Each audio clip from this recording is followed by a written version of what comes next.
여러분 안녕하십니까? 총선이 이제 18일 앞으로 다가왔습니다.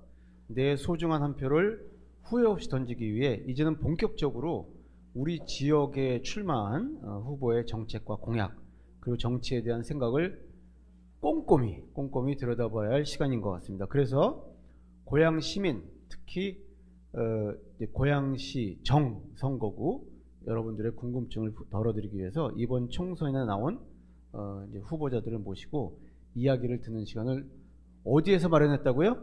고양신문에서 마련했습니다. 고양신문 여러분 꼭 기억해 주십시오. 네, 저는 이번 그 후보자 초청 토론회 사회를 맡은 서울여대 사회복지학과의 정재훈이라고 합니다. 아까 이 고양병 이제 후보자 토론회가 있었는데 아주 원활하고 또 차분한 분위기에서 저희가 마무리를 할 수 있었습니다. 이제 고양시 정, 그러니까 이제 일산 서구 선거구에 나서는 두 분 후보님을 모시고 유튜브 생방송을 토론회로 진행해 보도록 하겠습니다. 그러면 이 기호 순서에 따라서 먼저 제 옆에, 그러니까 여러분들 보시기에는 이제 왼쪽이 되는 거죠. 네, 고양시 정 더불어민주당 김영환 후보 나오셨습니다. 안녕하세요. 안녕하십니까. 네, 안녕하십니까. 그 다음에 제 왼쪽, 여러분의 오른쪽에 고양시 정 국민의힘 김용태 후보 나오셨습니다. 안녕하세요. 안녕하십니까, 김용태입니다. 네, 이렇게 두 분 굉장히 바쁘실 텐데 이 토론회에 나오셔서 다시 한번 감사드리고요. 오늘 이 각본에는 뭐 토론이 순조롭게 진행될 수 있도록 상대 후보에 대한 존중과 배려를 부탁드립니다 이랬는데 이런 거 필요 없습니다. 평소에도 이렇게 존중과 배려를 하시는 이제 두 분이 나오셨기 때문에 뭐 원활한 토론이 진행되리라 이제 생각을 합니다. 그러면 이제 오프닝 질문으로 들어갈 텐데 먼저 두 후보께서 이제 유권자와 시청자들에게 인사를 하실 시간을 드리도록 하겠습니다. 근데 아까 막 시작 직전에 저희가 추첨을 했죠. 예, 추첨을 해가지고 김용태 후보께서 A를 고르셨습니다. 그래서 먼저 김용태 후보께서 인사 말씀 1분 간단하게 해주시죠. 안녕하십니까, 고양정 주민 여러분, 저 국민의힘 국회의원 후보 김용태입니다. 제 슬로건은 이렇습니다. 일산은 여전할 것인가, 분당을 역전할 것인가. 우리 일산은 분당하고 30여 년 전에 같이 출발했습니다. 그런데 지금 도시 가치가 2.5배 차이가 납니다. 이게 어디에서 이런 일이 벌어졌을까요? 오늘 이 토론에서 이걸 좀 따져보려고 합니다. 사실 판교는 분당은 단지 강남 근접성만 아니라 판교라는 배후 도시가 있어도 그렇게 도시 가치가 높아졌는데 우리 일산은 아무것도 못했죠. 왜 못했을까요? 저는 오늘 그 점을 분명하게 우리 일산 시민 여러분과 이 말씀을 나누고 싶습니다. 이 일산이 정말 계속 여전할 것인지 진정으로 분당을 역전할 것인지 오늘 한번 잘 살펴봐 주시기 바랍니다. 네, 감사합니다. 그러면 김영환 후보께서 또 인사 말씀 시작해 주겠습니다. 안녕하십니까, 김영환입니다. 존경하는 일산 서구 주민 여러분, 이채양명주라는 말 들어보셨습니까? 이태원 참사, 최상병 사망 사건과 도피대사, 휘어진 양평고속도로, 명품백, 주가 조작 의혹, 민주주의 근간을 무너뜨리는 이런 초유의 사건들을 우리 국민들은 잘 기억하고 있습니다. 경제는 또 어떻습니까? 초부자 감세, 재정 파탄, R&D 예산 삭감, 수출과 경제 성장률 감소, 대중국 무역 수지 31년 만에 적자, 고물가, 고금리, 실질 임금 하락 등 윤석열 정부 들어 경제와 민생이 폭망하고 있습니다. 존경하는 일산 서구 주민 여러분, 이번 4월 10일은 무너진 민주주의와 파탄난 민생과 경제 심판하는 날입니다. 못 살겠다는 말이 곳곳에서 터져나오고 있습니다. 김영환입니다. 네, 감사합니다. 아주 신속하게 마무리해 주셨습니다. 감사드립니다. 자, 그러면 지금부터 오늘 토론회의 진행 방식을 간단하게 소개해 드리겠습니다. 토론회 순서는 크게는 이제 세 파트로 진행이 됩니다. 세 파트로 진행이 되는데 첫 번째는 정치, 환경, 사회, 복지, 경제 이렇게 5개 분야에서 해서 이제 공통 질문을 드리고, 그다음 두 번째로 고양시 정선거구, 즉 이제 일산 서구와 관련된 지역 이슈 질문을 4개 드립니다. 4개 드리고, 그다음에 이제 두 분의 후보님이 번갈아 가면서 그 5분의 주도권 토론을 2회에 걸쳐서, 그러니까 총 합쳐가지고 이제 20분이 됩니다. 2회에 걸쳐서 진행하도록 하겠습니다. 이 주도권 토론에서 제기하시는 그런 쟁점들을 통해서 이 두 후보의 어떤 그 이제 차별화된 지점, 이걸 판단하실 수 있는 이제 기회가 되리라 생각을 해봅니다. 그리고 여기 이제 청중 여러분도 계시고, 또 이제 유튜브에서 생중계로 보시는 분들도 계시는데, 이게 이제 일단 유튜브 생중계이다 보니까 여기 계신 청중 여러분께서는 뭔가 이렇게 그 불끈불끈 하시는 게 있으시더라도 이제 너그러운 마음으로 이렇게 조용히 경청해 주시는 이제 그런 태도를 다시 한번 부탁드리겠습니다. 네, 그러면은 이제 토론을 진행하도록 할 텐데, 그 어떻게 좀 분위기를 조금, 그래도 저희가 이제 평소 아이스 브레이킹이라는 이야기를 하는데, 뭐 아이스는 별로 없는 것 같지만 그래도 제가 한번 여쭤보도록 하겠습니다. 먼저 아까는 이제 우리 김용태 후보에게 여쭤봤으니까 지금은 또 이제 김영환 후보에 먼저 여쭤볼 텐데, 돌발 질문입니다. 아침에 일어나면 가장 먼저 무엇을 하십니까? 특히 요즘 같은 선거운동 기간에. 저는 이제 선거운동 아침에 어떻게 운동할지 그거 머릿속에 그거 푸느라고, 머릿속에 머릿속에 있는 것들 푸느라고 계획 잡고 네. 그런 것부터 먼저 좀 진행하고요. 네. 물 먹고 그렇습니다. 예. 뇌 운동을 하시고 네. 물을 마신다. 네. 네, 이렇게 뭐 요약을 할 수 있을 것 같아요. 네, 맞습니다. 예. 김용태 후보께서는 아침에 일어나시면 무엇을 먼저 하십니까? 일단 저 플랭크 3분 합니다. 이 체력 없으면 뭐 선거운동이고 뭐고 아무것도 안 되니까. 네. 그리고 요가처럼 하는 저 마라톤 스트레칭이 있습니다. 제가 마라톤 하거든요. 근데 이제 마라톤은 못 하니까 이제 마라톤 스트레칭 5분 세게 하면 이제 몸이 풀려서 선거운동하러 나갈 준비가 됩니다. 네. 역시 이제 그 주요 정당의 후보답게 우리가 또 아침에 일어나면은 저런 거 해도 괜찮겠구나 이제 하는 그런 그 사례를 또 말씀해 주셨습니다. 감사합니다. 그러면은 이제 그 분야별 공통 질문을 하면서 저희가 약속드린 첫 번째 파트 진행을 하도록 하겠습니다. 야, 저렇게 대답을 잘해? 금방금방 질문한 것을 저희가 사전 질문지 먼저 드렸습니다. 그래서 이렇게 보시면은 이제 두 후보께서 정해진 시간 안에 서로 공평한 조건에서 답변을 하실 수 있도록 그렇게 기획을 했습니다. 예, 이제 주어진 시간 안에 두 후보께서 명쾌한 답변을 하시기를 이제 기대를 하는데, 이제 답변 시간은 1분 30초로 저희가 일단 한정을 했습니다. 그래서 첫 번째 이제 정치 분야부터 시작을 할 텐데, 여러분들도 잘 아시다시피 이제 고양시의 서울 편입 이슈가 총선을 앞두고 이제 부각되고 있죠. 한쪽에서는 포퓰리즘이다 이제 비판이 있는 반면에, 또 한쪽에서는 고양시 발전의 획기적인 기회다. 이제 이런 두 의견이 있는데, 여기에 대해서 후보들은 어떻게 생각하시는지 한번 의견을 밝혀주셨으면 좋겠습니다. 저희가 이제 추첨 순서대로 김용태 후보께서 먼저 말씀해 주시겠습니다. 서울 편입 이슈를 누가 만들었을까요? 저는 우리 이 민주당에서는 이 국민의힘이 포퓰리즘 이런 차원에서 냈다고 그러는데, 이 서울 편입은 고양 시민이 만든 겁니다. 그러니까 지난 30년 동안 이 분당한테 상대적 박탈감 느끼면서 정말로 이 일산이 무언가 일어나 보려고 했는데 발버둥쳐도 안 되니까, 그러니까 고양 시민 스스로가 만들어낸 두 가지 안이, 이럴 바에야 서울에 편입되자, 이게 뭐냐, 이 교통도 엉망이고, 그래서 이 서울 편입을 하는 게 낫다라는 방안을 하나 제시했고, 그것도 좋지만 우리 이 일산도 분당처럼 자주 갈 수 있는 도시가 되어야 되지 않겠느냐. 그래서 이 판교 같은 배후 도시, 배후 산업 도시를 만들어야 된다. 그래서 경제 자유구역 확정이라는 이런 대안을 우리 고양 시민들께서 만들었습니다. 저는 서울 편입 중요하죠. 근데 제가 속한 일산 서구는 가장 중요한 게 경제 자유구역 확정입니다. 따라서 이 경제 자유구역 확정을 통해서 우리가 이 일산 서구에 정말 새로운 활력이 돌 수 있다라는 가능성을 주민들이 발견만 하신다면 교통 문제, 재건축 재개발 문제에 풀리는 단초가 될 수 있을 거라고 생각합니다. 네, 감사합니다. 예, 말씀해 주시죠. 예, 김 의원입니다. 서울의 변두리가 아니고 대한민국을 견인하는 일산이어야 합니다. 목련꽃이 필 때쯤 김포가 서울이 될 수 있을 것이다. 한동훈 위원장의 말입니다. 사기와 선동 정치의 전형입니다.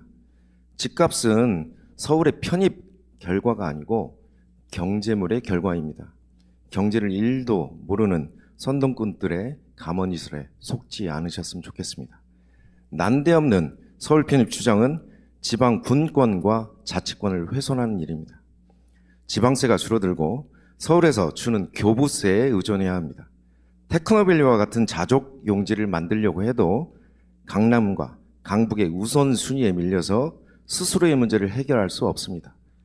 동네 공원을 짓는 데에도 고양시청이 아니라 서울시청으로 달려가야 합니다. 국고보정과 광역철도, 국비지원 비율이 꺾여 나갑니다. 서울시청의 눈치만 봐야 합니다. 알짜배기 사업은 강북이, 강남이 나눠먹고 쓰레기 소각장, 데이터 센터, 화장장과 같은 서울시의 혐오시설만 떠안게 될지 모릅니다. 일산이 제일 잘 할 수 있는 것, 그것을 키워야 됩니다. 그래서 일산의 미래는 일산이 결정해야 합니다. 감사합니다. 네, 감사합니다. 여러분들의 판단을 돕기 위해서 따로 요약은 안 하도록 하겠습니다. 두 후보자께서 말씀하시는 내용 자체를 여러분들이 이제 독자적으로 판단해 주셨으면 감사하겠습니다. 두 번째 이제 그 질문인데 이제 환경 분야가 되겠습니다. 사실 이제 기후 위기 굉장히 이제 심각한 문제인데요. 우리나라가 2030년까지 이제 탄소 중립 목표를 다양한 분야에서 내걸었지만 현재 추세로는 이제 목표 달성이 불가능하다라는 예측이 이제 지배적인 상황입니다.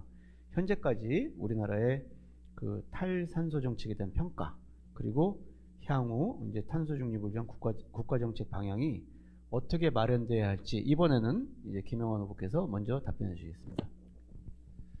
윤석열 정부의 탄소 중립 정책은 그야말로 총체적인 실패입니다.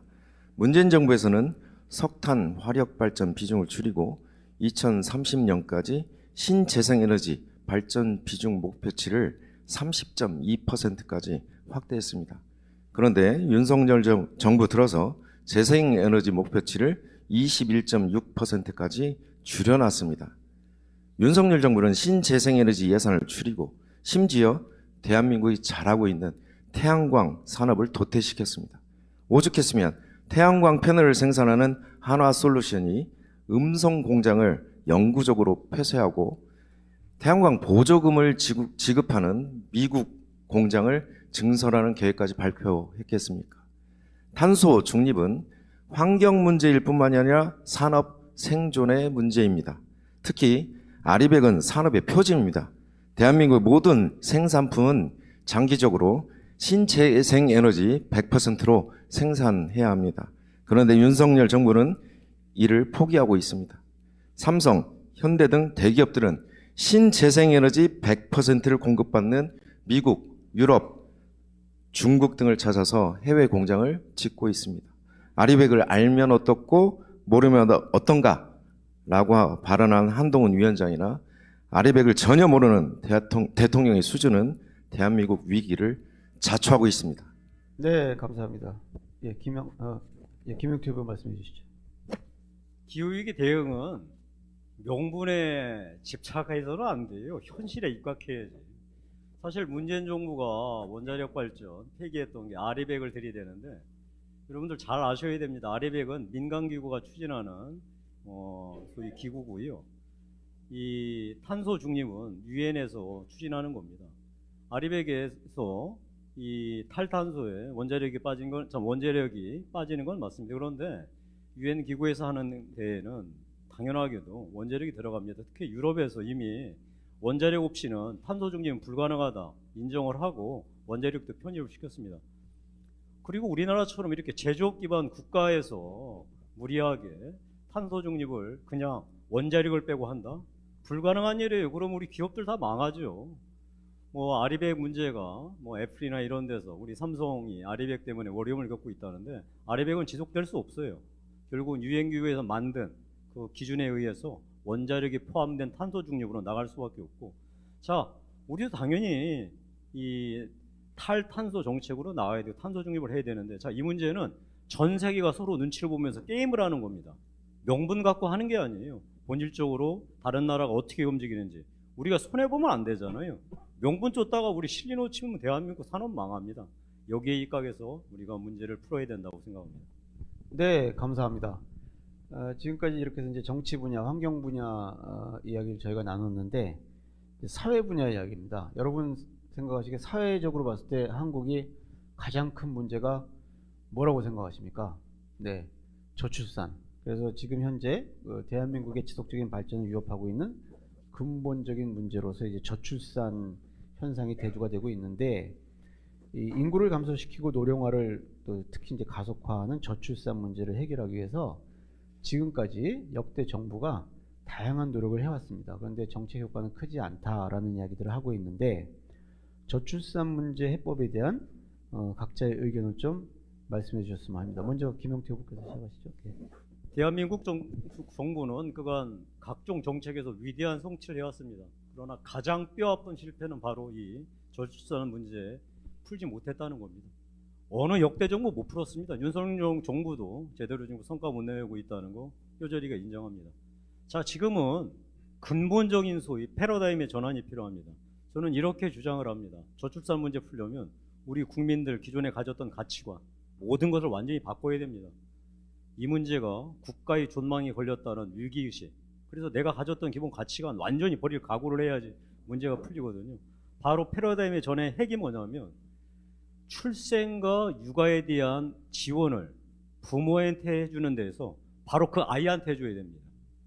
그래서 아이한테 직접적인 지원. 근데 출생과 육아에서 멈춰도 소용없습니다. 바로 교육, 나아가서 남자의 경우 병역, 그리고 공이 사회에 진출했을 때 이 친구들이 사회 초년생으로서 사회에 정상적으로 정착할 수 있도록 경쟁력을 가질 수 있도록 지원하는 것. 여기까지가 다 연동돼야 됩니다.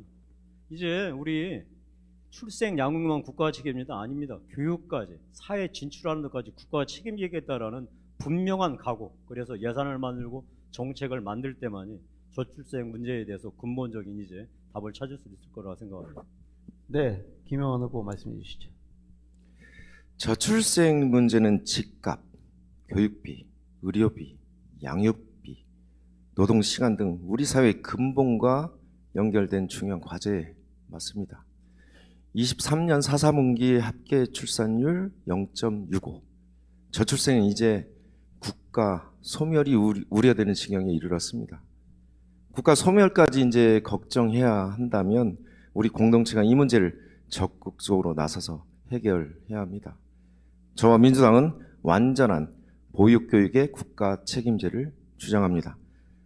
윤석열 정부의 주 69시간제 도입 주장은 부모의 여가와 돌봄 기회를 박탈하는 정말 어리석은 정책입니다.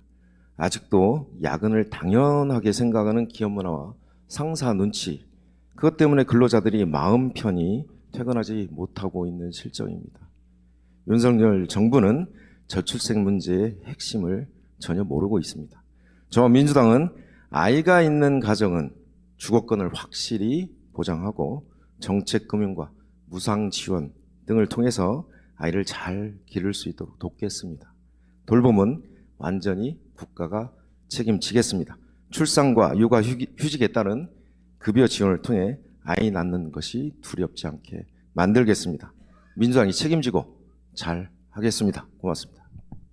네, 방금 이제 저출산 대응 이야기를 했는데, 이제 고령화 쪽으로 또 넘어갈 수 있겠죠, 사실. 근데 고령화 할 때 또 굉장히 이제 그 뜨거운 감자 같은 이슈가 연금입니다. 연금 개혁인데, 지금 연금 개혁 논의가 이제 치열하게 진행이 되고 있고, 근데 결국에 이제 노후 소득을 보장할 수 있을 것이냐, 그런가 하면 또 연금 기금 고갈과 더불어서 이제 재정적 지속 가능성을 확보할 수 있겠느냐, 의견이 굉장히 분분합니다.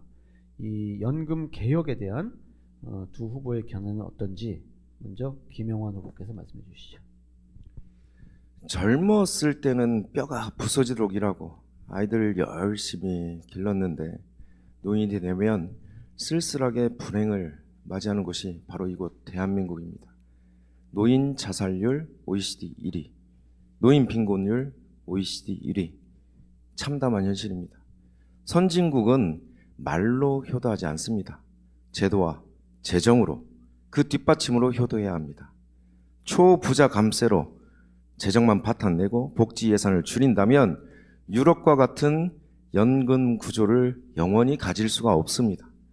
삼성물산, 제일모직 합병 사태에서 볼 수 있듯이 국민연금이 국민들의 이익보다는 재벌의 이익을 쫓아서는 안 됩니다.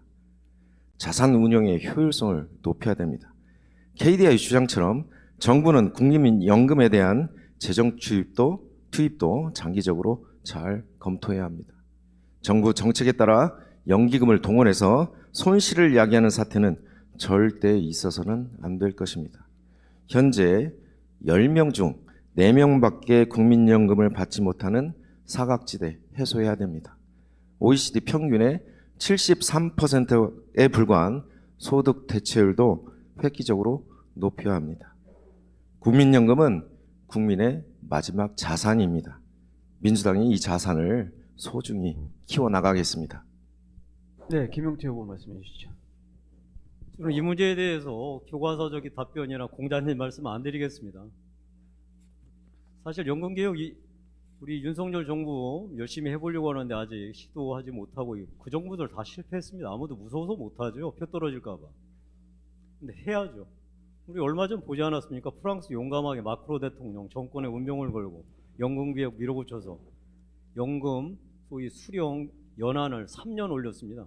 근데 그거 하는 동안 거의 6개월 동안 나라가 반동강이나 박살나는 걸 보셨을 겁니다. 그 정도로 연금개혁이라는 게 어려운 겁니다. 근데 우리 해야 됩니다. 이제 미룰 수 없습니다. 연금개혁을 할 수 있는 그 동력이 뭐냐? 바로 두 가지입니다. 하나는 정말 정치적 리더십이 뛰어나야 됩니다. 마크롱 대통령처럼 현실을 인정하고 국민들에게 정면으로 이 말씀을 드리고 양해를 구하는. 그럼에도 불구하고 국민들 저항하시죠. 그래도 그걸 돌파하는 게 바로 정치적 리더십입니다. 두 번째는 재정을 아낀다고 되는 게 아니고요. 결국 우리나라 파이가 커져야 됩니다. 지금 현재 우리 경제의 성장률 갖고는 사실 이 연금 이 문제 풀기 어려워요. 다시 우리 대한민국이 정말로 활기찬 경제가 돌아서 우리 국민들 스스로도 GNP가 높아지고 국민들 소득이 높아지면 사실 이 문제에 대해서 충분히 양보할 수 있는 마음의 자세가 있을 겁니다. 저는 정치적 리더십과 소위 파이를 키우는 정책이 이 연금개혁의 전제다 이런 말씀드리고 싶습니다. 네, 감사합니다. 이제 경제 분야로 이제 넘어오게 되는데 5번째 주제입니다. 경제 분야. 사실 이제 고양시 같은 경우에 가장 핵심 과제를 우리가 이야기하는 것 중에 하나가 지금까지 여러 번 이야기가 나왔는데 자족도시. 이제 자족도시인데 이 자족도시 추진 방안을 놓고서는 굉장히 이제 해법이 갈리는 이제 그런 것들을 볼 수 있습니다. 그래서 대기업이라든지 그런 외부 자본을 유치하자. 이것이 살 길이다라는 주장이 있는 반면에 또 다른 쪽에서는 지역 내의 중소기업이나 소상공인 혹은 이제 사회적 경제를 포함한 어떤 자생적이고 순환적인 경제 구조 구축이 중요하다. 뭐 이제 이런 얘기들이 있는데 이런 자족도시 실현 방안에 대해서 후보들은 어떻게 생각하는지 먼저 김용태 후보께서 말씀해 주시죠. 답은 나와 있어요. 일산이 자독지 되려면 대우도시에 판교 같은 거 만들면 됩니다. 자, 그럼 판교를 어떻게 만들까요? 수도권 정비법을 돌파해야죠.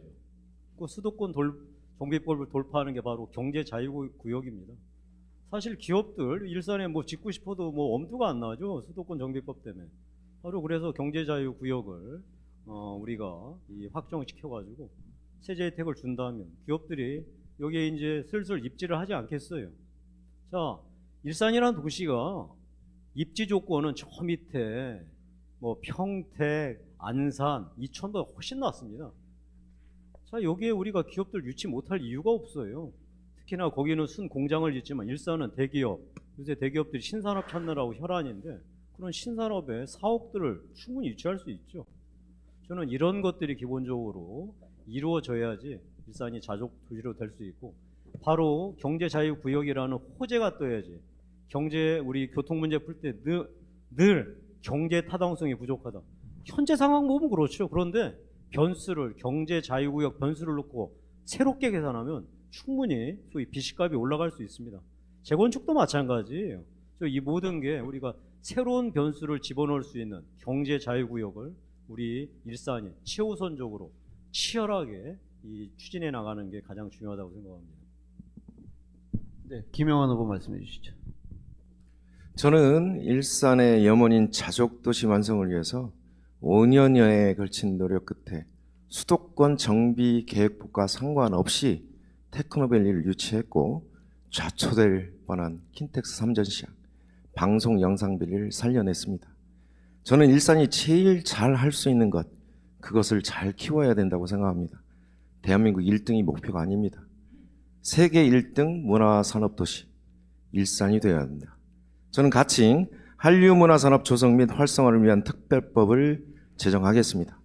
6만석의 CJ 아레나에서 BTS가 공연하는 모습을 한번 상상해 보십시오. 블랙핑크를 보기 위해서 미국과 남미, 호주 등에서 40만 원짜리 티켓 들고 날아오는 상상을 해보십시오. 이 모습들이 유튜브로 중계되고 이튿날 뉴욕타임스 일면에 일산 공연장이 보이는 걸 상상해 보십시오. 놀고 먹고 즐기는 것이 산업이 되고 일자리가 됩니다.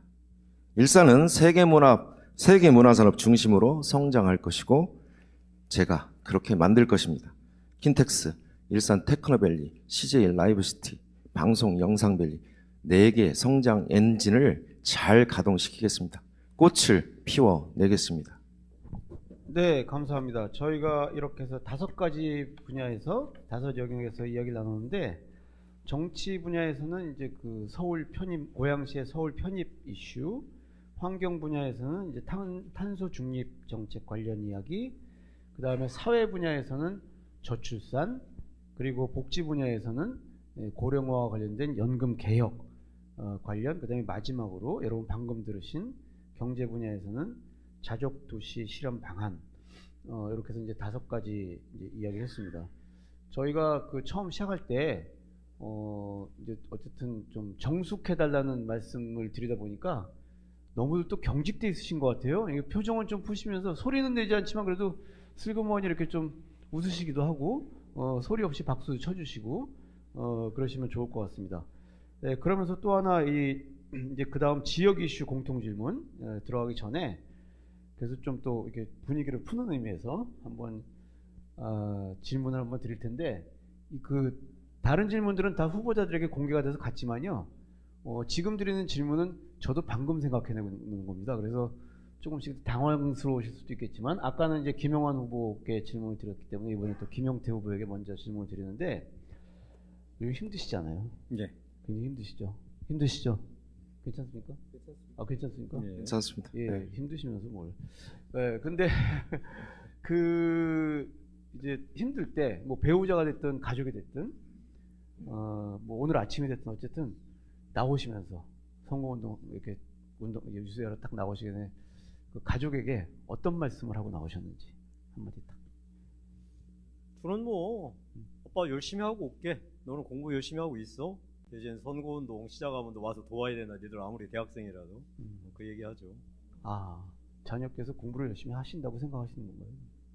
뭐 그래도 일단 대학생, 또 아들은 이제 대학원생, 딸은 대학생이니까 자기들 수업이 있으니까 아빠가 아무리 선거 나섰다고 해도 지들 할 일은 하고 네.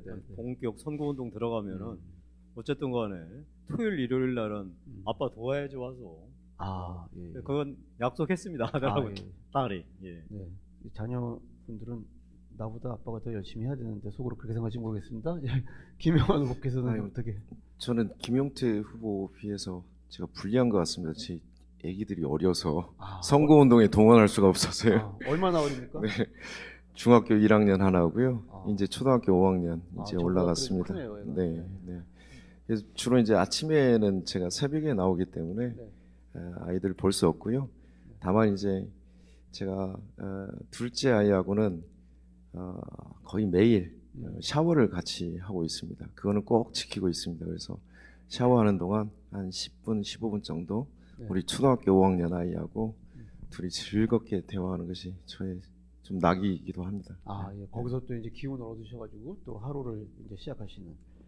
네, 다들 배우자 얘기들은 안 하시네요, 이상하게. 네, 그러면 이제 지역 이슈로 들어가도록 하겠습니다. 이제 첫 번째 이제 지역 이슈가 이제 일산에 있는 이제 아파트들의 어떤 노후화 문제. 이제 이게 지역 이슈 중에 하나인데, 이 이제 해법으로서 정부가 이제 재건축 방식을 내세우고 있습니다. 그래서 이제 재건축을 위한 용적률 향상이나 상향 조정이나 이제 안전진단 감면 등의 혜택도 부여한다는 이야기들이 나오고 있습니다. 하지만 재건축이라는 것이 이 수요와 공급이라는 어떤 시장의 판단에 의해 결정되는 것이지 정부 정책으로 주도하는 것은 한계가 있다라는 또 의견도 있습니다. 이 아파트 노후화 문제에 대한 두 후보의 어떤 그 의견을, 현실적인 해법을 한번 듣고 싶은데, 이번에는 먼저 김영환 후보께서 말씀해 주시죠. 일산은 완전히 새 단장이 필요합니다. 주거복지 차원에서 신속하고 체계적인 재건축 재개발이 이루어져야 합니다. 분담금을 낮춰야 하고 금융지원과 행정도 뒷받침되어야 합니다. 노화된 기반시설도 개선되어야 합니다. 현재 진행 중인 리모델링 사업도 주민들의 뜻에 따라 잘 지원하도록 하겠습니다. 그런데 여기서 중요한 것이 있습니다. 부동산 가격은 부동산 수요의 변동, 공급의 변동에 따라 달라집니다. 더 근본적으로는 경제 상황의 결과물이기 때문에 매우 변동폭이 큽니다. 특히 재건축 시기와 수요 상황에 따라서 가격 변동이 심해질 것이고요. 시세 차익과 분담금이 천차만별일 것입니다. 주민들 사이의 반목과 갈등도 발생할 것입니다. 재건축으로 이득이 크게 돌아갈 수도 있고 손해가 남기도 할 것입니다. 일기 신도시에 사는 주민이라면 내가 사는 단지가 가장 먼저 재건축되기를 바랍니다. 그런데 지금의 방식은 일산 전체 주민의 공공성과 형평성 논란에서 자유로울 수 없고 줄 세우기에 휘말릴 수 있습니다. 저는 재건축, 재개발 지원센터를 설립해서 공적 지원 구조를 잘 만들어야 된다고 생각합니다. 네, 감사합니다. 김영태 후보 말씀해 주시죠. 인정합니다. 재개발, 재건축, 정부 지원 정책으로만 될 수 없죠. 냉정하게 시장 논리예요. 재건축이라는 게 기본적으로 소위 수요가 받침될 때 움직일 수 있습니다. 뭐 쉬운 말로 하면 집값이 오를 것 같아야지 외주인도 와서 집값을 호가를 올리고 집주인도 호가 올려, 거기부터 이제 재건축이라는 게 시작되거든요. 자, 우리 일산 재개발 재건축 안 할 수 있습니까? 사람이 나이 먹어가듯이 이 도시도 나이를 먹고 낡아서 이제 재건축은 이거는 피할 수 없는 일이에요. 그럼 어떻게 해야 되느냐? 재건축에서 실패하는 이유가 뭘까요? 분담금이 높아서 이제 실패하는 경우도 있고, 일반 분양이 안 돼서 가격 안 맞아서 실패하는 경우도 있고, 결국은 여기가 확실하게 재건축을 했을 때 소위 집주인들이 손해나지 않고 할 수 있다라는 확신이 있어야 돼요. 즉 호재가 만들어져야 됩니다. 집값이 오를 것 같아요. 그 호재를 누가 만들까요? 정부? 천만에요.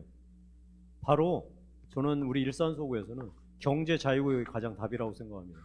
경제 자유의 확정이라는 이런 호재가 뜰 때 사람들이 와, 이게 뭔가 기업이 들어올 수 있겠구나 라고 하는 기대, 외지인도 마찬가지일 거예요.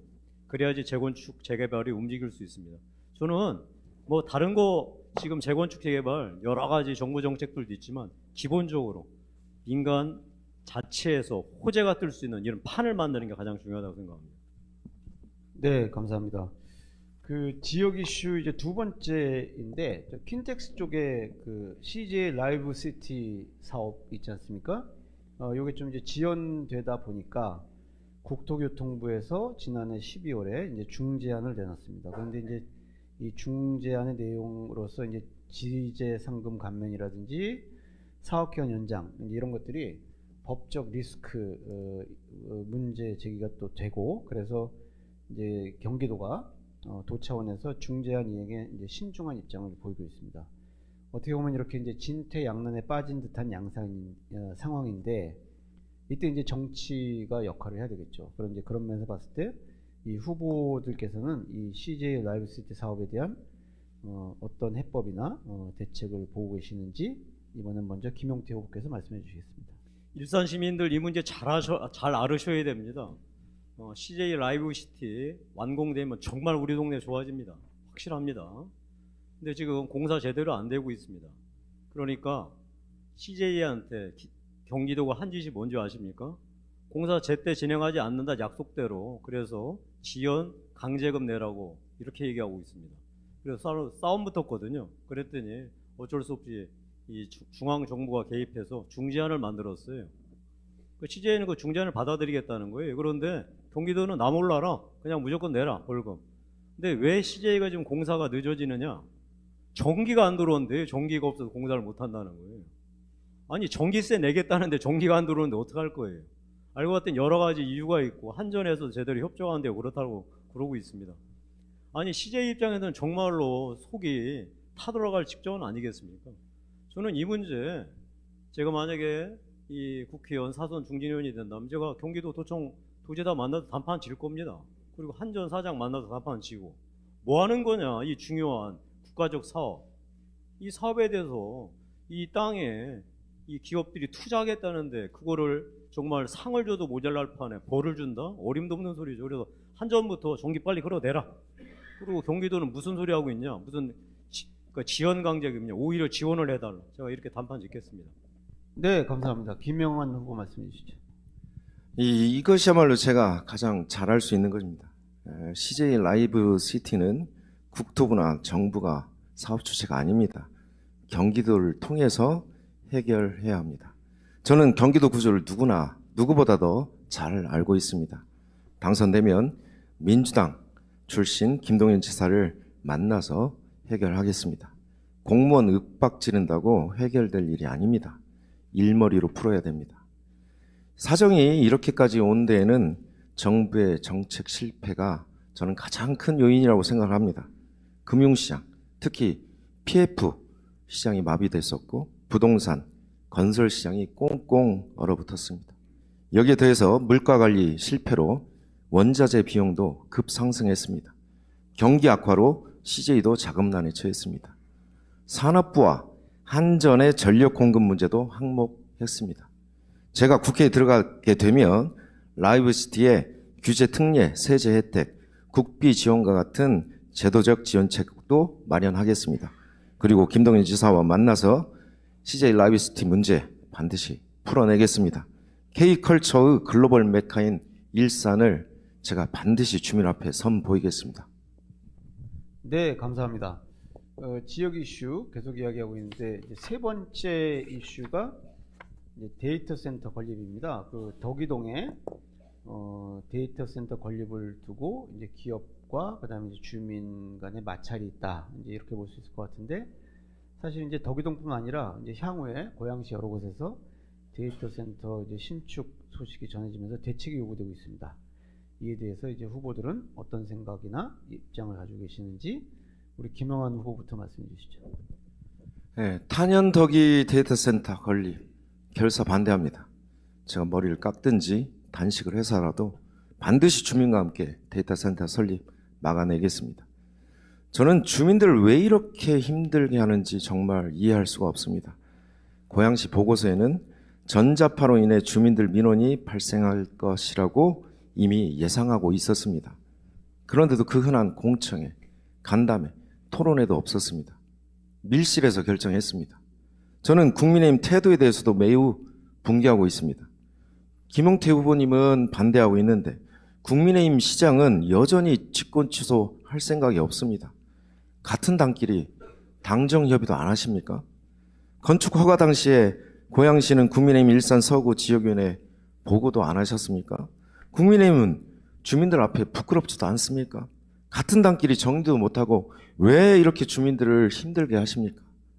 원인을 제공한 국민의힘은 주민 앞에 나설 자격이 없습니다. 저와 민주당이 나서겠습니다. 주민들과 함께 싸우겠습니다. 이번 4월 10일 날 탄현덕이 주민 여러분 심판해 주십시오. 네, 김용태 후보 말씀해 주시죠. 제가 반드시 막습니다. 데이터 센터. 그런데 국회의원이 데이터 센터를 막는 방법은 뭐 죄송한 말씀이지만 국회의원이 삭발해서 되는 일이 아닙니다. 전략을 세워서 그걸 과단성 있게 밀어붙여야죠. 자, 이동환 시장한테 직권 취소를 하려면 직권 취소할 수 있는 논리와 명분을 줘야 되잖아요. 제가 반드시 줍니다. 바로 논리와 명분의 핵심이 뭐냐면 직권 취소했을 때 공무원들 다치지 않는다. 그거는 직권남용에 해당되지 않는다. 당신 체면의 문제일 뿐이다. 직권 취소해라. 그 다음에 저쪽에서 소송 들어오면 행정소송 맞대응해라.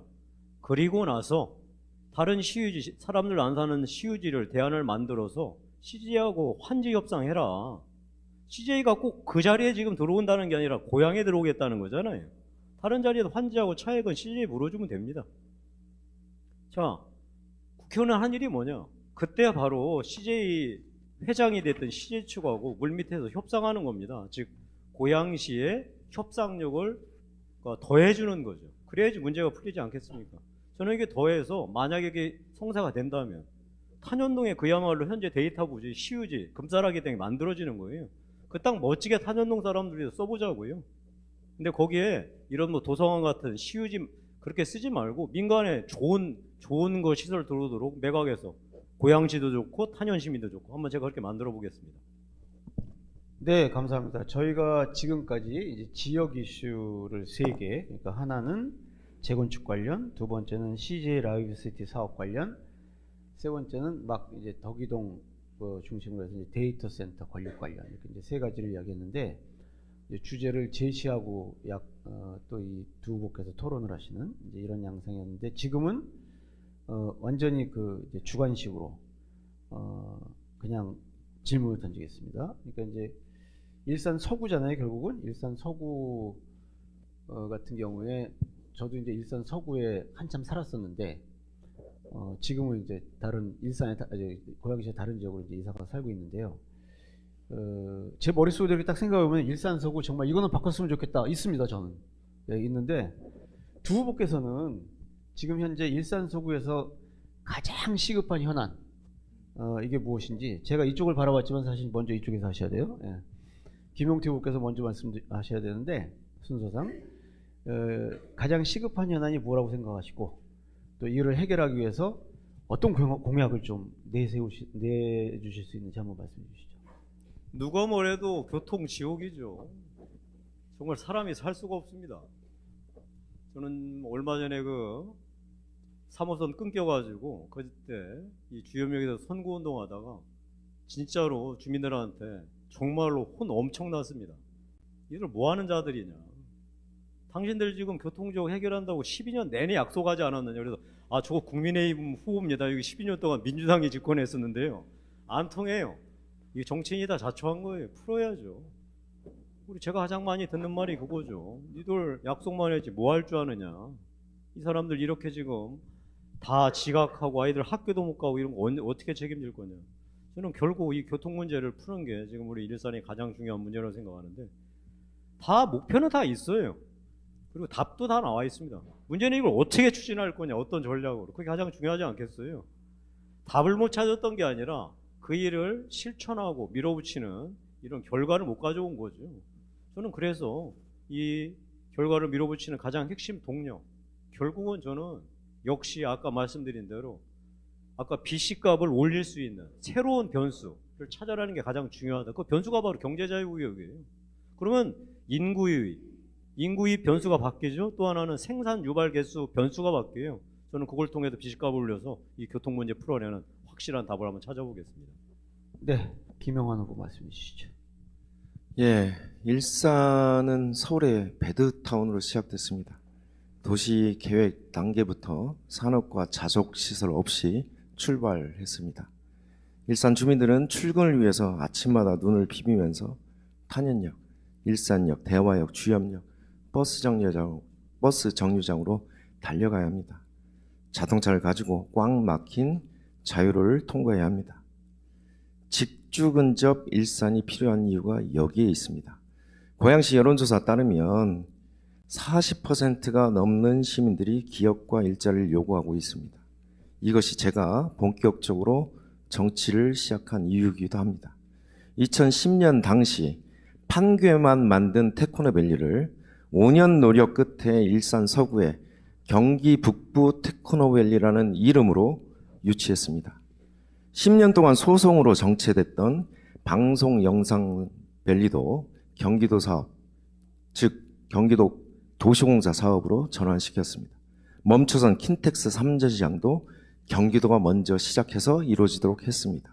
경기도 땅인 CJ 투자도 잘 되도록 도왔습니다. 이것은 저의 성과가 아니라 우리 주민들이 이룩한 성과입니다. 이렇게 만든 4개의 성장 엔진에 문화산업도시라는 좋은 그림을 그려야 합니다. 시너지도 높여야 됩니다.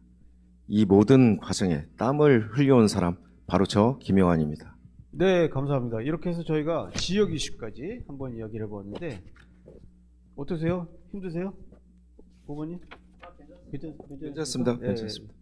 네, 표정은 웃고 계시는데 속은 좀 굉장히 힘드실 거예요. 왜 힘드신 거 아니? 뭐 이 시간만 있는 게 아니라 사실 아침부터 새벽부터 아마 이제 계속 지금 밖에 계시는 거잖아요, 사실.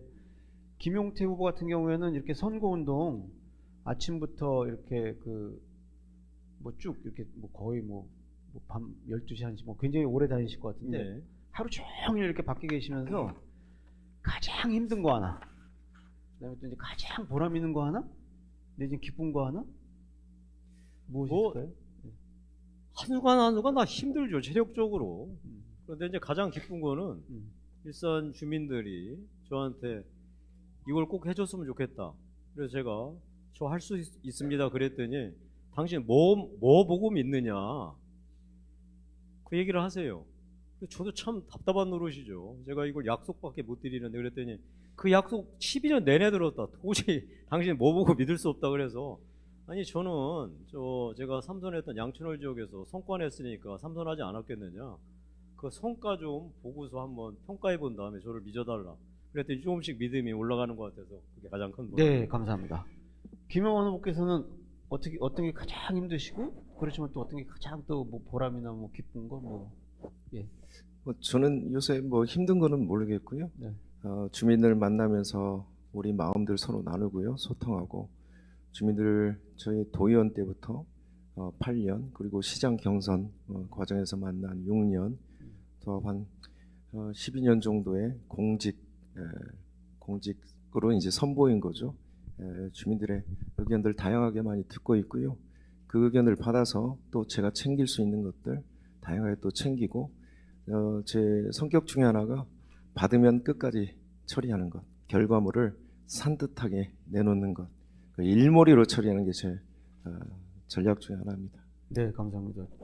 제가 공연한 걱정을 했던 것 같습니다. 두 분께서 너무 힘드시면 어떻게 할까라고 생각했는데 힘드시는 건 없고 상당히 이제 보람된 우리 유권자들과 관련된 보람된 말씀을 해주셨습니다. 감사합니다. 이제 주도권 토론 이렇게 나와 있는데 이제 주도권, 그러니까 한 분이 주도권을 주시고 그 시간을 이제 진행하는 겁니다. 여기서 이제 사회자는 빠집니다. 사회자는 빠지고 이제 주도권을 한 후보가 지시고 하시는데 한 후보당 이제 5분씩 2회 총 10분인데 결국 합치면 20분이 됩니다. 합치면 20분이 되는데 주도권을 가진 후보자께서 지금 이제 김영환 후보께서 먼저 시작을 하시는데 5분의 시간이 주어집니다. 그러면은 이 5분을 가지고 혼자 이게 김영환 후보의 정견을 5분 동안 발표를 하셔도 되는데 토론이 아니지 않겠습니까?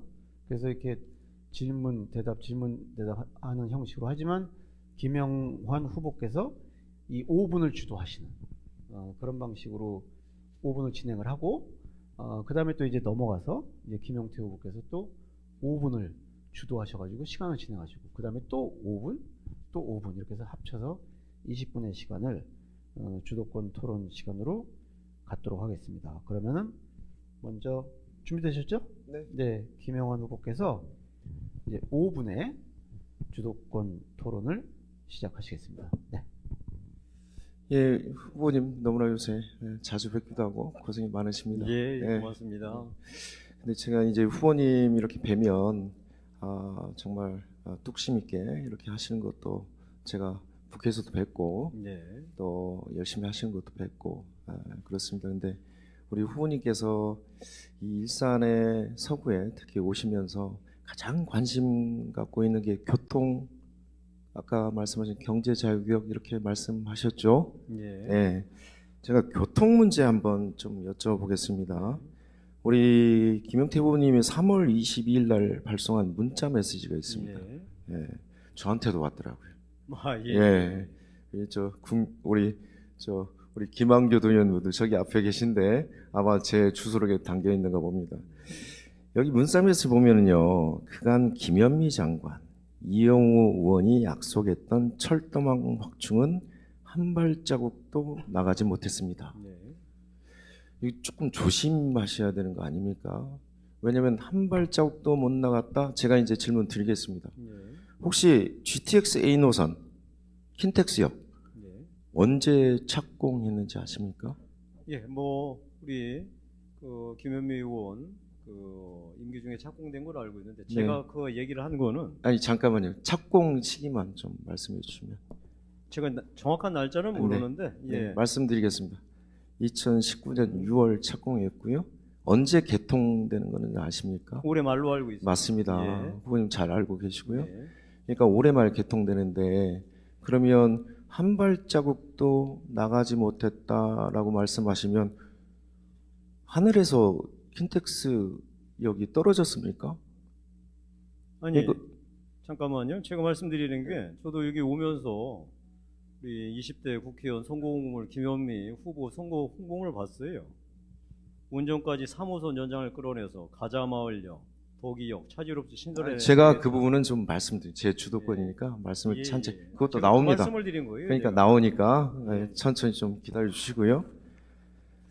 5년 동안 착실하게 건설 공사했고요. 드디어 12월 개통합니다.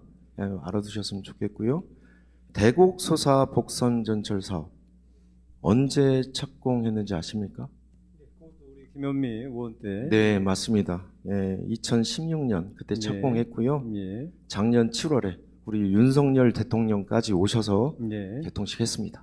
그러면 이것도 한 발 나간 거네요. 개통했으니까. 자 그런데 잠깐만요. 아 그래요. 예. 알겠습니다. 말씀 한꺼번에 말씀 주시죠. 예, 제가 예. 이걸 쭉 제가 좀 확인시켜 드리고 싶습니다. 예, 예.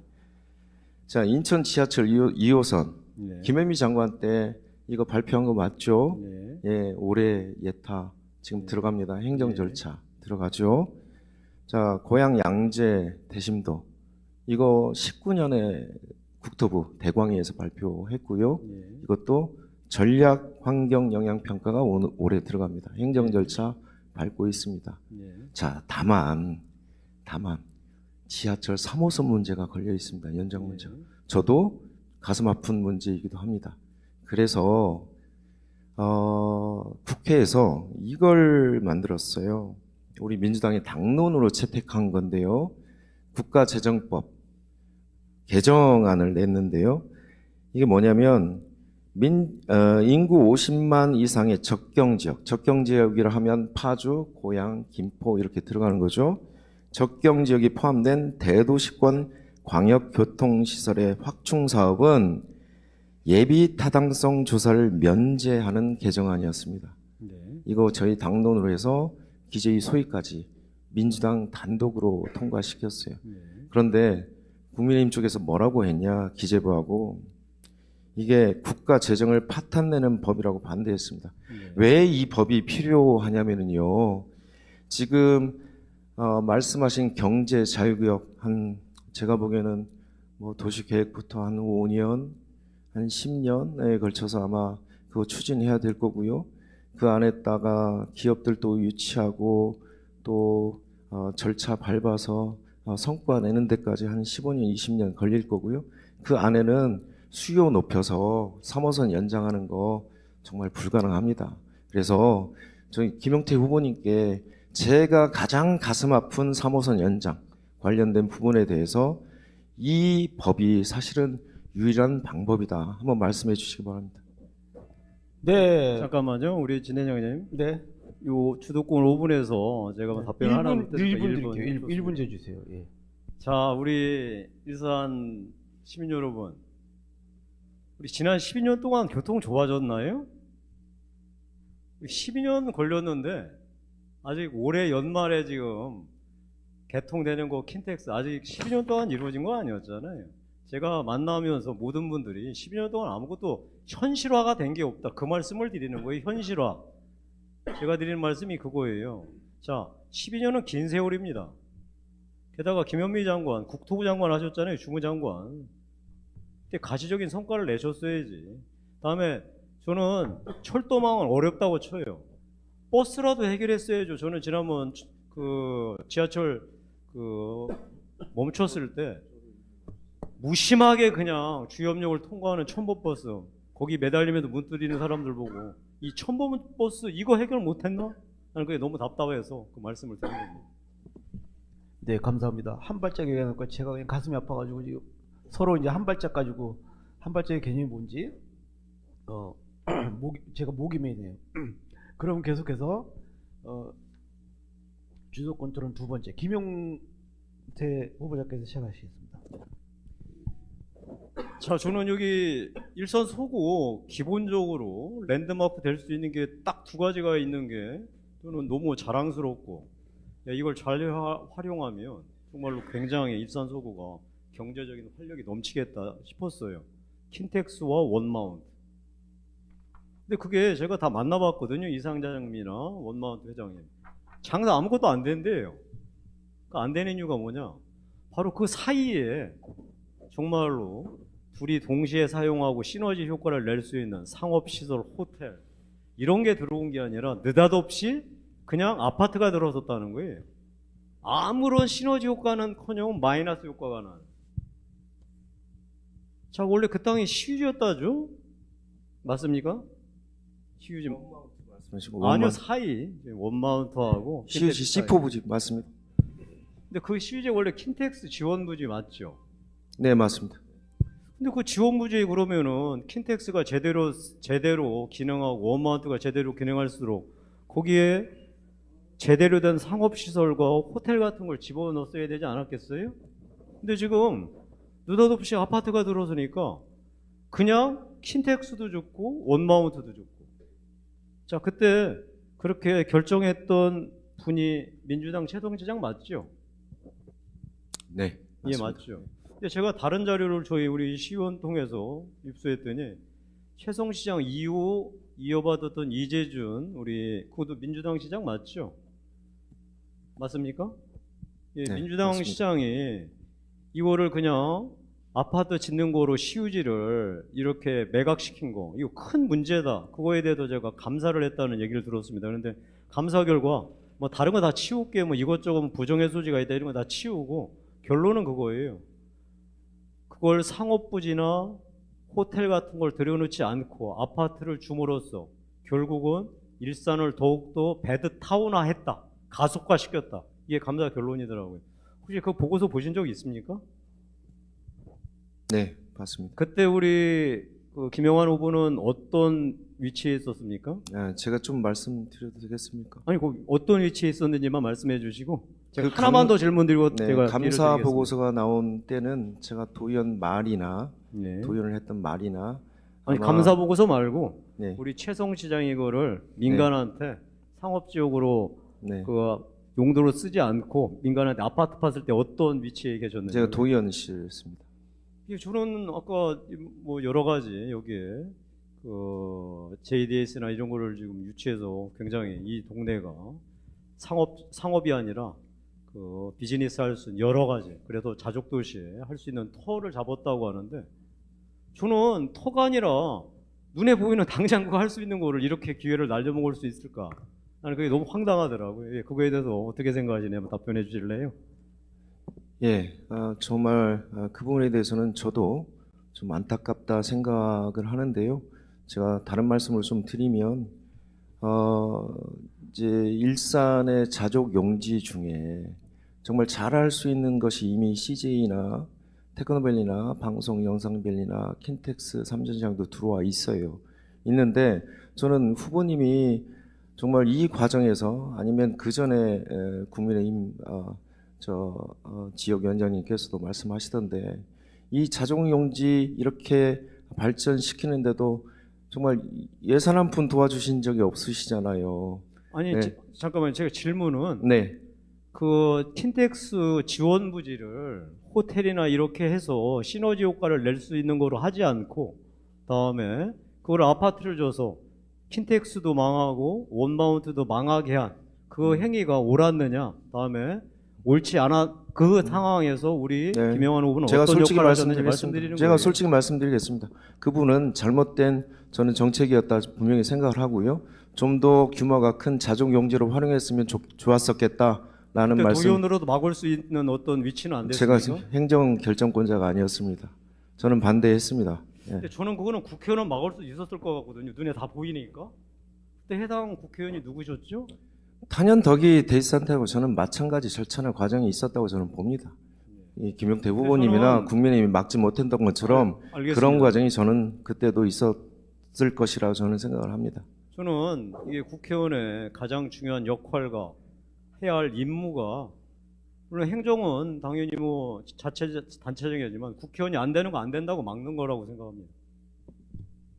네, 감사합니다. 그래서 지금 주도권 토론, 토론 이제 두 번째 순서가 끝났고 다시 이제 주도권이 다시 김영환 후보로 넘어갑니다. 그래서 이제 세 번째 주도권 토론을 시작하겠습니다. 예, 저희가 책임을 통감할 것은 통감하고요. 일산 전체의 비전을 새롭게 다듬는 것은 또 다듬어서 힘을 합쳐서 문화산업도시 일산을 제대로 만드는 일이 저는 중요하다고 생각합니다. 과거에 얽매여서 미래를 그르치는 일이 있어서는 안 될 것이라고 저는 생각을 하고요.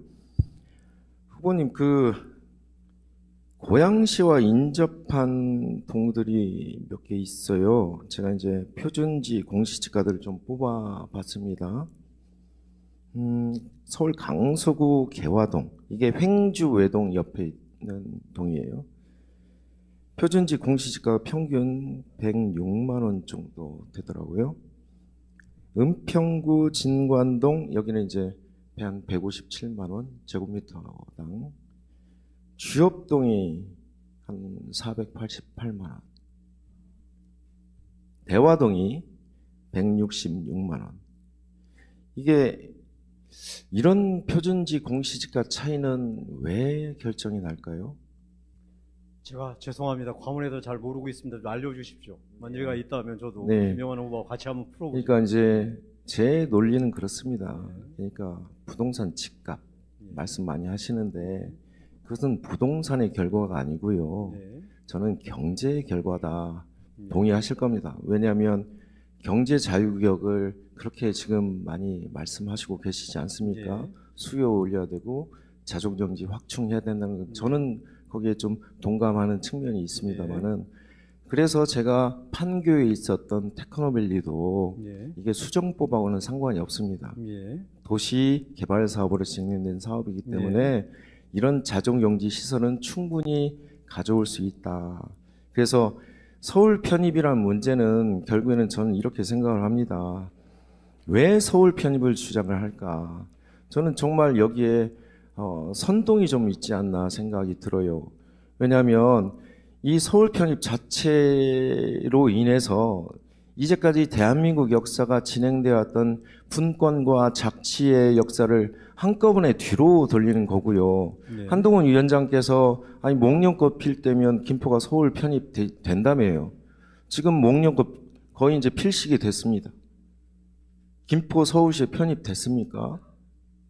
그러니까 경제 부분에 어떻게 우리가 고민하고 설계해서 일산을 잘 만드는지에 따라서 살기 좋은 동네가 되는 거고 아이들 키우기 좋은 동네가 되는 거고 돌봄이 완결되는 동네가 되는 거 아닙니까? 그래서 살기 좋은 고양시 만들고 살기 좋은 일산 만들어서 누구나 이곳에 수요를 찾아오도록 하고 수요가 높은 공간으로 만드는 것이 첫 번째 아닙니까? 저는 집값부터 이렇게 말씀하시는 후보님 보고 놀랬습니다. 어떻게 정치인이 집값부터 얘기를 하는지 그거는 정말 올바르지 못한 정치 선동 아닌가 이렇게 생각이 들고요. 정말 근본적으로 김용태 의원님이 벌써 3선, 4선을 도전하기 위해서 이 지역에 오셨는데 일산 서구 주민들이 그렇게 아둔한 존재들이 아닙니다. 정말 인텔리 계층들이 있고 여기 기자들 많고 금융인들 많고 전문가들 많습니다. 집값 얘기하면 사람들이 다 여기서 김용태 후보님 다 흔들리는 거 아닙니다. 그래서 정확히 무엇을 하고 싶은지를 말씀하셔야 됩니다. 집값이 목표가 아니지 않습니까? 그런데 왜 집값부터 얘기를 하시는지. 네. 예. 답변 드릴까요? 네. 저는 집값 목표 맞습니다. 왜? 제가 어떤 국회의원 후보가 집값 올리겠다고 얘기를 하겠습니까? 저는 집값이 단순한 그냥 현재 높은 상황에 더 올리겠다는 뜻이 아니고요. 일산의 집값은 잠재 가치보다 훨씬 저평가되어 있는 거예요. 인프라가 안 좋고. 사실 집가라는 게 구체적인 그 하드웨어뿐만 아니라 브랜드가 굉장히 중요하거든요. 일산 브랜드 얼마나 좋습니까? 죄송합니다. 집값 보세요. 아니, 후보님, 제가 그 답변 드려요. 후보님 제가 그래서 저는 제 이 주도권 토론인데요. 예, 알겠습니다. 예, 예. 말씀하세요. 네, 추후에 또 있으신 거 그럼 저한테 말씀하시고요. 다시 1분을 주십시오. 예. 후보님, 제가 진정으로 후배로서 제가 충고 좀 드리겠습니다. 예. 적정한 집값이 얼마입니까? 지금 부동산 붕괴부터 막으셔야 됩니다. 예. 4월 끝나면 부동산 시장이 초토화되고 있습니다. 예. 당장 800개가 넘는 건설사들이 폐업했습니다. 네, 감사합니다. 이렇게 해서 다시 이제 주도권이 아니, 제가 1분 요건 그거는 답변을 좀 이따가 이제 마지막 마무리 시간이 있습니다. 아니 요거에 대한 주도권에 대해서 일분. 답변을 제가 예, 그럼 전혀 1분만 못했기 드릴게요. 때문에, 예. 아니, 죄송한데 이거 토론 구조가 조금 잘못됐습니다. 제가 이 토론 구조에서 아까 1분을 또 1분 드릴게요, 그러니까 이따가. 드셔 예, 예. 드릴게요. 예. 알겠습니다. 예. 1분 드릴 겁니다. 예. 자, 제가 출마 선언문에서 여러분들 보셨나 모르겠는데 저는 부동산 폭등은 고통이지만 부동산 폭락은 지옥이다라고 분명히 말씀드렸습니다. 당연히 부동산 폭락하고 맞서 싸워야죠. 집값이 떨어진다고 무조건 좋은 게 아니거든요. 대한민국 자산의 국민의 80%가 부동산으로 되어 있는데 부동산 떨어지면 어떻게 삽니까? 그건 말도 안 되는 소리고. 자, 저는 다른 게 아니고 이 일산 브랜드 가치에 비해서 너무나 저평가해야 되는 이 부동산 제값 받자는 거예요. 그게 뭐 잘못됐습니까? 제값 받으려면 교통 좋게 만들어야 되고, 그다음에 여기에 인구가 들어올 수 있는 유인이 만들어야 되고, 사람 이사 올 수 있는 유인이 만들어야 되잖아요. 저는 그게 경제 자유라는 거예요. 자, 저는 구체적으로 지금 계속 지금 JDS 얘기하는데 나는 거기에 어떤 기업들이 들어왔는지 모르겠습니다. 제가 나중에 제 주도권 토론하고 이어서 제가 말씀드리도록 하겠습니다. 네, 감사합니다. 이렇게 해서 이제 세 번째 주도권 토론이 끝을 봤습니다. 이제 네 번째 주도권 토론으로 주도권이 우리 김용태 후보에게 넘어가서 이제 시작되겠습니다. 자, 준비되셨죠? 네, 5분 시작하겠습니다. 제가 여기서 가장 많이 듣는 말이 그겁니다. 자, 일자리 10만 개 창출. 이거는 2010년도에 고양시장 공약이었다고 하더라고요. 그럼 2020년도 민주당 국회의원 후보 선거 공약물에도 일자리 창출 10만 개 창출. 기업 1000개 무슨 뭐 쭉 1000단위로 이렇게 공약을 내셨더라고요. 저는 이제 과문해서 그런데 그런 얘기를 들어본 적이 없고 주민들도 금시초문이라고 얘기를 합니다. 저는 뭐 제가 우리 김영환 후보한테도 이렇게 같이 욕을 먹는데 나는 좀 억울한 측면이 있다. 그래도 이건 똑같이 정치인이 겪어야 할 운명이다. 우리 앞으로 전임자처럼 하지 말자. 제가 그 얘기를 제가 분명히 드렸는데, 자, 제가 이렇게 여쭤볼게요. 우리가 여기에 정말로 우리 의원님께서 피땀 흘려 만들었던 JDS 거기에 기업들 들어올 수 있습니까? 아니면은 거기에 정말 일자리 10만 개 만들 수 있는 그게 바로 터가 됩니까? 어떻습니까? 지금 후보님 JDS하고 킨텍스 지원부지하고 조금 아니 그거 말고 아까 테크노밸리 거기는 JDS 지역이 아닙니다. 아니 예, 제가 예. 킨텍스 지원부지 얘기는 이미 지나갔고 제가 드리는 말씀은 지금 우리 그 900여만 평에 지금 이르는 거기 부지가 있잖아요. 나는 그 부지가 과연 그 부지를 다 정말 쓸 수가 있을 것인지, 나는 다음에 그 부지에 정말로 우리가 기업들이 언제 들어올지 기대할 수 있는지, 저는 그래서 제가 계속 주장하는 건 그거예요. 그 부지를 다 쓸 수도 없고 정말로 핵심 요지만 빨리, 그것도 세제 혜택을 확실히 받을 수 있는 경제제육을 빨리 확실히 다음에 나머지는 풀자. 제가 제 입장이 그거예요. 그거에 대해서는 어떻게 생각하십니까? 제가 말씀드리는 게 그래야지 빨리 시작을 해서 기업들을 유치해서 일자리를 진짜 밀자리 만들 수 있는 이제 기업들이 들어오고, 나머지 지역들은 당연히 우리 자본주의 사회에서 사유권 행사할 줄 풀어야죠. 그래도 그쪽도 나름 자족할 수 있는 소위 계획이 쓴다면 빨리빨리 풀어줘야 되고, 난 그렇게 생각을 합니다. 어떻게 생각하세요? 제 생각에 대해서. 제가 좀 뭐 비하인드 스토리 겸 한번 30초만 주시면 잠깐 좀 설명 좀 드릴 수 있겠습니까? 말씀하세요. 네, 사실은 킨텍스 그 옆에 들어오는 테크노밸리 부지는 234IC까지 연결된 구조가 아니었습니다. 최초 설계하는 어디 있었냐면 장항 쪽으로 가 있었습니다. 그런데 사실은 이제 김현미 의원 당시죠, 예결위원장 당시, 그리고 저와 함께 234IC 쪽으로 테크노밸리 부지를 땡겨온 이유가 있습니다. 왜 그랬겠습니까? 지금 판교 한번 보십시오. 판교 1판교 제일 처음에 테크노밸리 성공시켰는데 2010년에 판매가 잘 안 됐습니다. 그래서 그거 할인하면서 그 부지를, 그 건물들을 이제 그 경기도가 이제 좀 정리를 하기 시작했는데요. 1 테크노밸리, 2 테크노밸리, 3 테크노밸리 판교가 이렇게 진행이 됐고요. 저도 그러한 것을 좀 염두에 뒀습니다. 그래서 234IC로 붙였던 이유는 바로 길 건너면 JDS 지역이 터져 있습니다. 그래서 뭐 몇 가지 방법은 있습니다. 그러니까 김용태 후보님이 말씀하시는 경제 자유구로 행정 절차 다 받아서 5년, 10년 걸려서 이 기업들 또 이제 받는 작업들 하면 15년, 4선 해야 돼요. 더 여기서. 그래, 한번 네, 결과를 저는 봅시다. 테크노밸리가 예. 가장 빠른 방법이라고 생각을 합니다. 예, 알겠습니다. 예, 마지막 질문, 아까 답변 중에 우리 재건축 촉진하기 위해서 분담금을 경감시켜준다. 나라에서 경감시켜주는 겁니까? 아닙니다. 지금 특별법에 우리가 이제 용적률 500%까지 좀 상향 조정하는 것으로 되어 있지 않습니까? 저는 그게 이제 아니라 지금 제가 지역에서 듣는 얘기는 신도시 특별법에 의거해도 분담금이 정말 부담된다.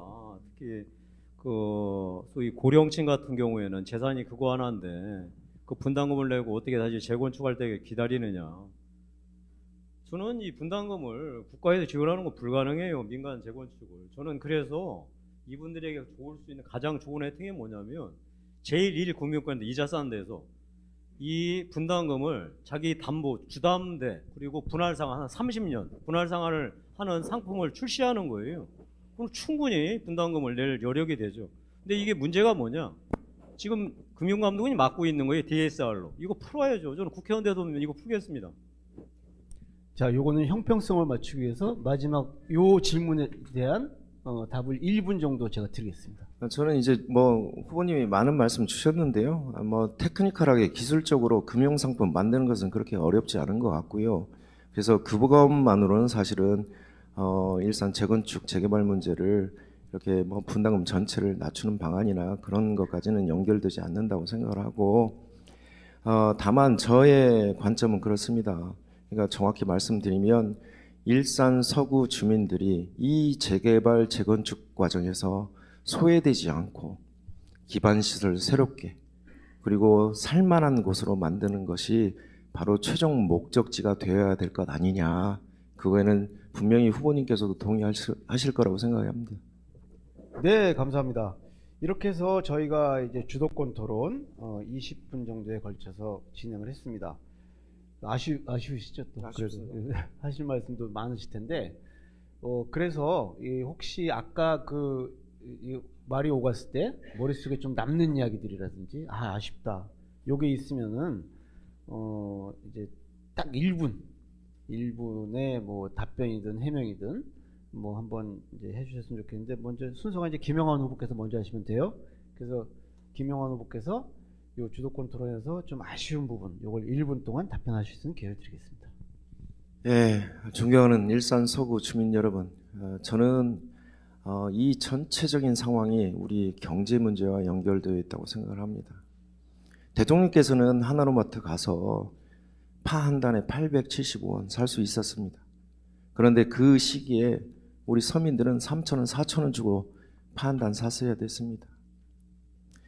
아니 근데 이왕이면 왜 파만 들었는지 모르겠습니다. 사과도 들어주셔서 한 알짜리 10,000원인데 한 1,000원짜리로 다 할인 행사 해주시고 그 하나로마트에는 모든 물건들을 좀 집어주셔서 한 90%씩 할인 행사 해주셨으면 대한민국 서민들이 모두 행복해지지 않았겠습니까? 지금 경제성이 한파입니다. 9시 넘어서 대화동 먹자골목 한번 가보십시오. 예전에는 11시, 12시에도 거기가 사람들이 북적북적 거리던 데입니다. 지금 9시 이후면은요, 사람이 없습니다. 택시 한번 타보십시오. 김용태 후보님. 네, 택시 타시도록 하고 나중에 말씀해 주시죠. 계속해서. 저는 나이 40에 정치에 도전하면서 88만 원 세대의 절망을 보고 이를 노동시장 이중구조에 있다고 보고 이를 타파하기 위해서 제 정치적 신념을 세워서 노력해왔습니다. 그리고 삼선 이후에 낙선한 다음 4년 동안 정말로 이 국민 속으로 들어가서 국민들이 정말 필요하는 일이 뭔가를 살펴보았습니다. 지켜봤더니 이제 88만 원 세대의 절망이 아니라 전 세대에 걸친 절망을 보았습니다.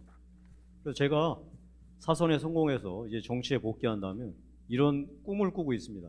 이제 더 이상 머뭇머뭇 거릴 때가 아니다.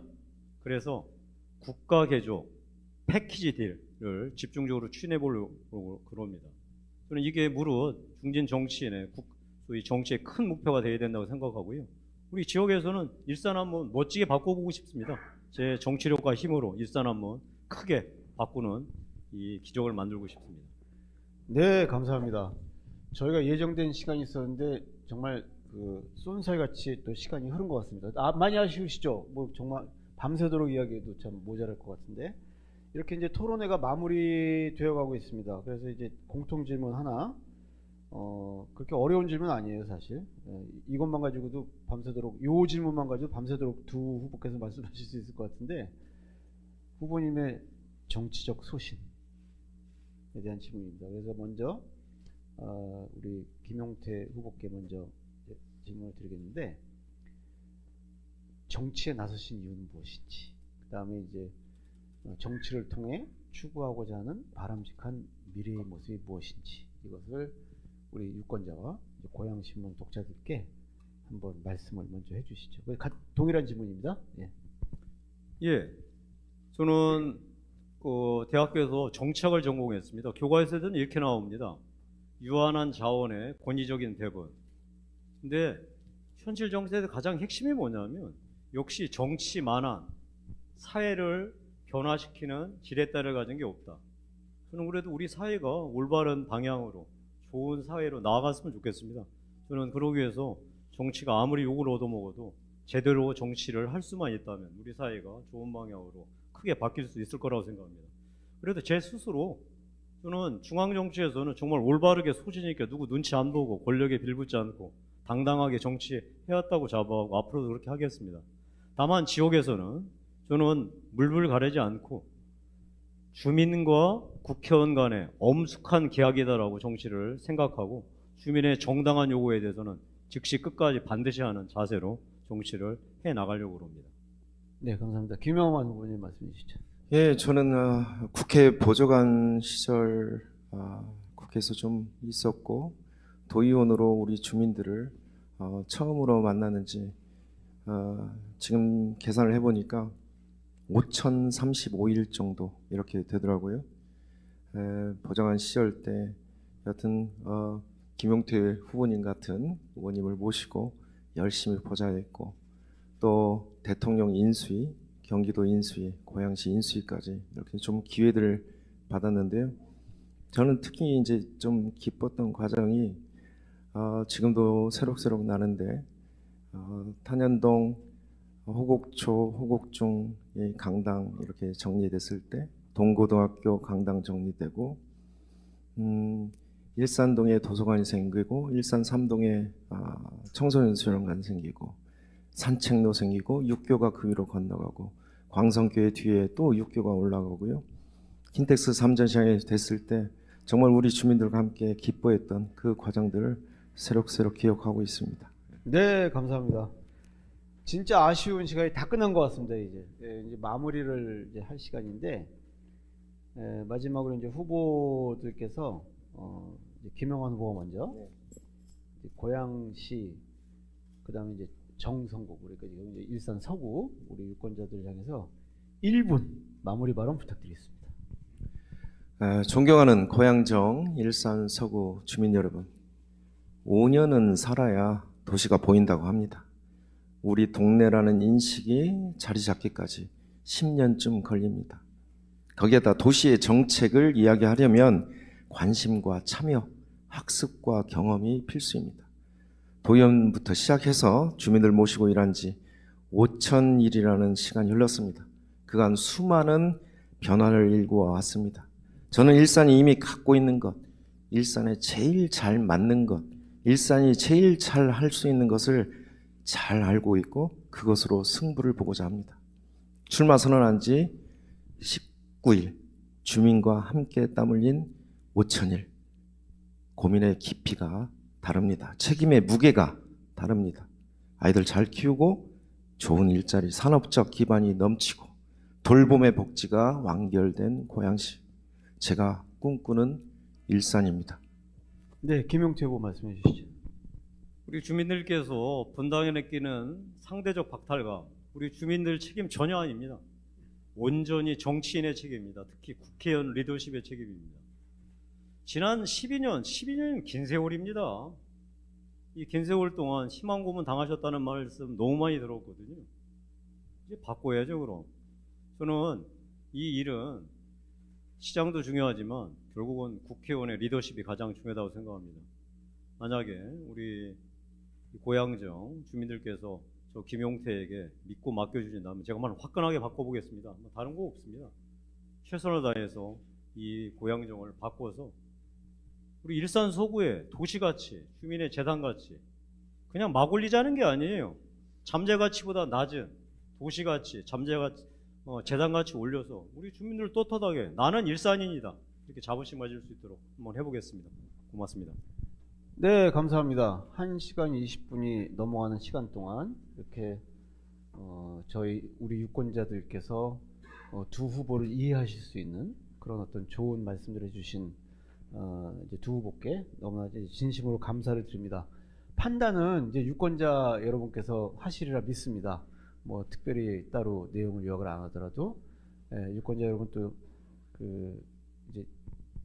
이제 두 후보들께서 이제 말씀하신 내용을 바탕으로 해서 이제 현명한 판단 하시리라 믿으면서 이제 아쉬운 이제 마무리를 해야 될 것 같습니다. 오늘 저녁도 평안한 시간 보내시기 바라시고요. 그다음에 또 이 자리를 만들어 주신 고양신문사에 또 진심 어린 감사를 또 드리면서 이 시간을 마치도록 하겠습니다. 여러분 행복하세요. 네, 감사합니다. 네.